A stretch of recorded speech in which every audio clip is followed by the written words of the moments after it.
Halo semuanya, kembali lagi di channel Code Saiful dalam playlist Flash Tutorial C. Oke, di video ini kita akan latihan mengenai fungsi sampai typedef struct. Kita akan membuat aplikasi belanja. Oke, untuk run programnya atau demo programnya, alhamdulillah berhasil compile. Saya akan clear screen dulu menggunakan CLS untuk di Windows. Saya perbesar terminalnya sampai ini, lalu kita run. Nah, untuk demo pertamanya ini ditampilkan tampilan utamanya di sini yaitu selamat datang di Hexabird. Lalu di sini diberikan pilihan 1 daftar menu, 2 belanja, dan 3 keluar. Jika saya input asal-asalan ini, saya input 0, maka dibilang input tidak sesuai. Jika saya input 4, nah dibilang juga input tidak sesuai. Jika saya input 1, maka ditampilkan daftar menu yang ada. Saya gunakan fitur tekan enter untuk lanjut sini. Jika saya tekan enter, baru lanjut kembali ke menu utama, tapi tidak ada tampilan selamat datangnya. Jika saya ingin belanja, sekarang dimintai input nomor menu. Jika saya input asal-asalan di luar dari pilihan yang ada dalam tabel barang ini, maka akan tampilkan input tidak sesuai. Jadi, jika saya ingin membeli burger telur sekarang, saya input 2. Selanjutnya tanya input banyak menu ini yang diinginkan. Saya hanya ingin membeli 1 saja. Oke, tanyakan sini apakah Anda ingin belanja yang lain. Jika saya tekan N, maka akan lanjut ke bagian transaksi, yaitu pembayaran. Nah, sekarang saya ingin membeli yang lain, maka saya input Y. Input nomor menunya, saya ingin input yang omelet. Sekarang 1. Berapa banyak? 1 saja. Oke, saya tidak ingin membelanja yang lain lagi, maka input N. Tampilkan total belanjaan saya. Benar ya, saya ingin membeli burger telur sebanyak 1, maka 10.000 ditambah dengan omelet 1, yaitu 8.000. Jadi 10.000 tambah 8.000, hasilnya adalah 18.000. Nah, jika saya input uangnya kurang, maka akan ditampilkan uang Anda kurang 1.000. Jika saya input pas dengan nominal yang ditampilkan, maka kembaliannya ditampilkan 0. Nah, bagaimana jika saya inputnya itu dari awal memang pas? Oke, kita coba lagi ya. Kita belanja 1 saja. Tidak belanja yang lain. Nah, 8.000. Jika saya input 8.000, maka akan ditampilkan kembaliannya 0. Jika saya inputnya lebih, seperti ini, maka akan ditampilkan kembaliannya itu 2.000. Oke, jika keluar dari aplikasinya, maka tampilkan terima kasih, datang lagi ya. Sekian untuk demonya. Selanjutnya untuk penjelasan kode programnya. Yang pertama di sini saya memasukkan library yang saya gunakan. Selanjutnya saya buat typedef struct untuk membuat sebuah tipe data bentukan yang isinya adalah sebuah struct. Isi dalam struct itu sendiri adalah string nama dan harga barang yang bertipe integer, yang mana dihimpun menjadi tipe data baru yang bernama barang. Oke, ini adalah variabel global, ingat. Jadi bisa diakses dari fungsi manapun. Selanjutnya untuk menelaah kode program, kita mulai dari fungsi main.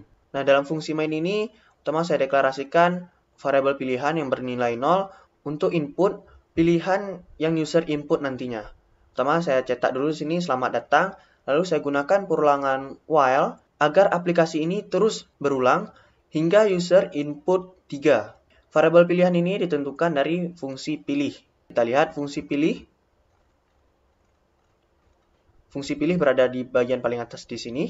Di sini tampilkan tampilan utama yaitu daftar menu, lalu belanja dan keluar, ditanyakan pilihannya, lalu diinput ke dalam variabel pilihan. Di sini saya gunakan exception handling. Jika yang diinput itu sebuah bilangan yang kurang dari 1 atau lebih dari 3, maka tampilkan input tidak sesuai, lalu minta input ulang. Karena yang saya berikan di sini pilihannya adalah 1, 2, atau 3.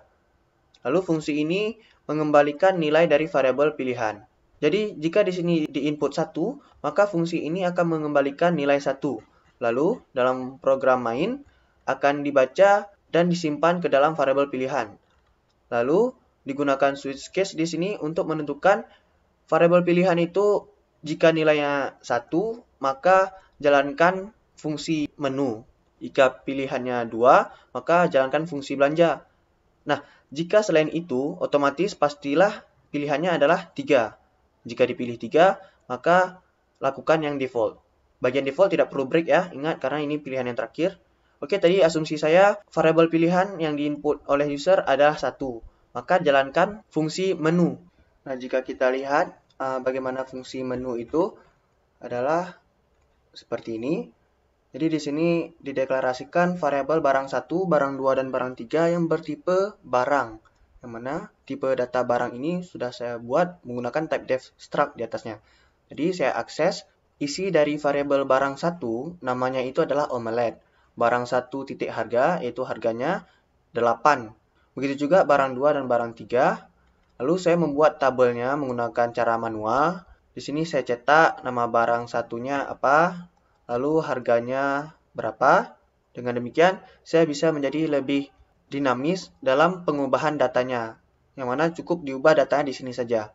Oke, selanjutnya saya gunakan fitur tekan enter untuk lanjut menggunakan fungsi getCh. getCh ini sudah pernah saya jelaskan di video part 5.1 mengenai latihan fungsi khusus string. Silahkan dicek videonya. Oke, selanjutnya jika yang dipilih tadi adalah 2, maka dijalankan fungsi belanja. Di sini bagian mendeklarasikan dan menginisialisasi nilai awal variabel. Lalu di sini saya gunakan perulangan do while sampai sini. Yang mana perulangan ini akan berulang selama nilai variabel ulang ini bernilai y. Di akhir sini saya batasi nilai untuk variabel ulang itu hanya boleh y atau n dengan menggunakan exception handling. Jika nilai variabel ulang bukan y atau n, maka jalankan exception handling ini, yang mana akan meminta lagi variabel ulang tersebut lalu diubah menjadi huruf kecil. Oke, dari paling atas, dalam perulangan ini pertama diminta input nomor menu yang ingin dibeli, lalu digunakan exception handling di sini jika di luar dari nomor menu yang ada, maka dijalankan perulangan ini dan dimintai lagi nomor menu yang ingin dibeli. Selanjutnya, jika sudah sukses input nomor menu, maka akan ditanya banyak menu ini yang diinginkan. Nah, jika dipilih tadi nomor menu 1, maka total belanjaannya itu adalah 8.000 dikali dengan banyak menu yang ingin dibeli. Jika dipilih nomor 2 seperti ini, dan jika dipilih nomor 3 seperti ini, sesuai dengan harga barangnya. Atau ingin mengisi harga-harga tiap barang ini menggunakan variabel global hasil dari type def struct. Dengan demikian, deklarasi dan pengisian nilai untuk variabel barang-barang ini berada dalam scope global. Dengan demikian, dapat diakses dari semua fungsi yang ada. Kalau kita melakukan itu, maka program ini akan menjadi lebih dinamis. Selanjutnya ditanyakan di sini apakah ingin belanja yang lain. Lalu saya scanf, saya simpan ke dalam variabel ulang. Sebelum itu saya gunakan getChar supaya input yang sebelumnya itu dibaca oleh getChar tapi tidak disimpan di mana-mana. Nah, input sebelumnya adalah scanf untuk variabel banyak. Jadi boleh saya taruh getChar-nya itu di sini agar hasil input dari scanf ini ketika ditekan enter, maka akan dibaca oleh getChar tapi tidak disimpan ke dalam variabel manapun. Oke, kita lanjut. Setelah di input apakah ingin mengulang atau tidak. Nah, jika di input huruf besar maka akan diubah menjadi huruf kecil. Selanjutnya masuk ke dalam exception handling jika yang di input itu bukan huruf Y atau huruf N. Oke, keluar dari perulangannya, masuk ke dalam fungsi transaksi dengan mengirimkan parameternya itu adalah variabel total. Kita tahu bahwa variabel total itu adalah total belanjaan si user tersebut. Kita lihat sekarang fungsi transaksinya seperti ini. Jadi di sini untuk mengolah proses pembayaran hasil belanjaannya. Pertama ditampilkan total belanjaannya berapa, lalu diminta masukkan uangnya, lalu dihitung berapa kembalian dari uang tersebut.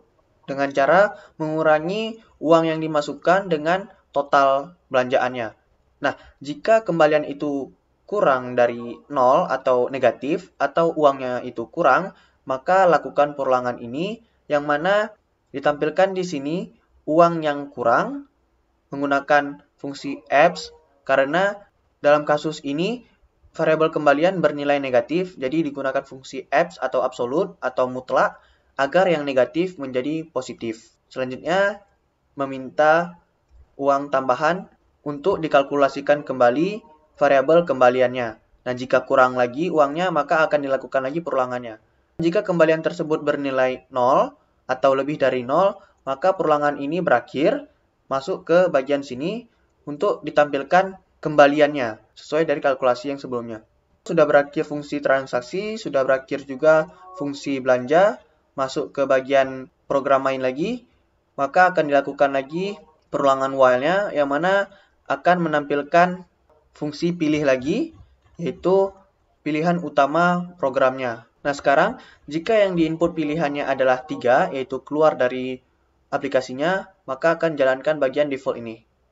Oke, sekian latihan aplikasi belanja kita. Sampai jumpa lagi di video selanjutnya.